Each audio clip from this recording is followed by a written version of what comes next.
Jean-Michel Basquiat was more than a painter. He was a storyteller, a poet, a rebel, someone who used art as his language to speak truths the world often ignored. Born in Brooklyn in 1960, the son of Haitian and Puerto Rican parents, Basquiat grew up surrounded by culture, rhythm, and language. He spoke 3 languages by the age of 7. His mother took him to museums, where he absorbed the energy of masterpieces. His father's heritage gave him a connection to the struggles and triumphs of the Caribbean and African diaspora. All of these threads would eventually weave into the fabric of his art. But his early life was not easy. After dropping out of high school, he found himself on the streets of New York, surviving by selling postcards and hand-painted T-shirts. This was when the city itself became his canvas. With his friend Al Diaz, he created cryptic graffiti under the tag SAMO, short for same old SHIT. These writings weren't ordinary graffiti. They were poetic, witty, sometimes sarcastic lines that made people stop and think. They carried the same energy that would later explode onto his paintings. As the 1980s arrived, Basquiat turned from walls to canvas, and what he created shook the art world. His paintings were raw, loud, and unapologetically alive. They looked chaotic, but behind the chaos was intelligence, history, and purpose. Look at the early works. Frantic brushstrokes, words scratched across the canvas, skeletal figures drawn with the urgency of graffiti. These were not paintings made for quiet reflection. They were paintings that demanded to be heard. One of Basquiat's most famous symbols was a crown. 3 pointed peaks, bold and unmistakable. Slide. Paintings with crowns. The crown was his way of celebrating black icons, jazz musicians, athletes, heroes. He placed them where history had failed to, on the throne as royalty of culture. When Basquiat crowned someone, he elevated them above the systems that had tried to erase their greatness.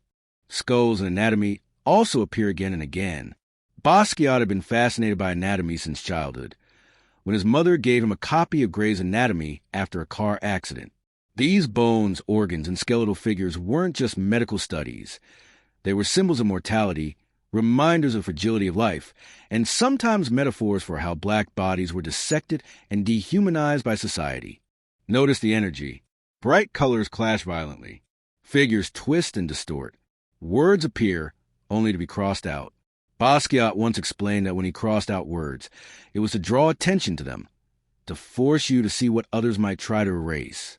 His canvases were never polite. They were a battlefield of language, image, and meaning. As his fame grew, Basquiat entered the inner circle of the New York art world. He collaborated with Andy Warhol, creating pieces where Warhol's pop art symbols met Basquiat's raw graffiti energy. To some critics, this partnership was controversial. To others, it was explosive, a fusion of 2 worlds that defined 1980s New York. But fame came with pressure. At just 22, Basquiat was on magazine covers, hailed as a genius, also tokenized as a black artist in a predominantly white art world. His success was shadowed by struggles with racism, with addiction, and with the weight of expectations. Some of his most valuable works come from this period. Huge canvases of skulls, masks, and faces that look half human, half spirit. They are haunting and mesmerizing. In 2017, one of these untitled paintings sold for over $110 million, breaking records. But when you look at it, the value isn't in the price. It's in the raw emotion, the violence of the strokes, the haunting eyes staring back at you. It's a reminder that Basquiat poured his soul into every brushstroke. In his later paintings, you see the evolution of his style. The chaos remains, but sometimes the figures are clearer, the use of color more deliberate, yet the themes never changed. He continued to challenge the systems of race, power, and history, painting with a sense of urgency, as if he knew his time was short. In 1988, at only 27 years old, Jean-Michel Basquiat's life was cut short. But even in that short time, he produced over 600 paintings and thousands of drawings. His impact was so deep that today, decades later, his work still resonates. His paintings are studied, celebrated, and sold for staggering amounts of money. But more importantly, they continue to inspire. Jean-Michel Basquiat once said, "I don't think about art when I'm working. I try to think about life." And that is what makes his art timeless. His paintings are not just images. They're life itself, in all its beauty, chaos, struggle, and defiance.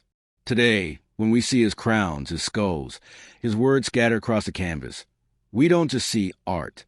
We hear his voice, a voice that will never be silenced, a voice that still speaks to us, challenges us, and crowns those who history tried to forget.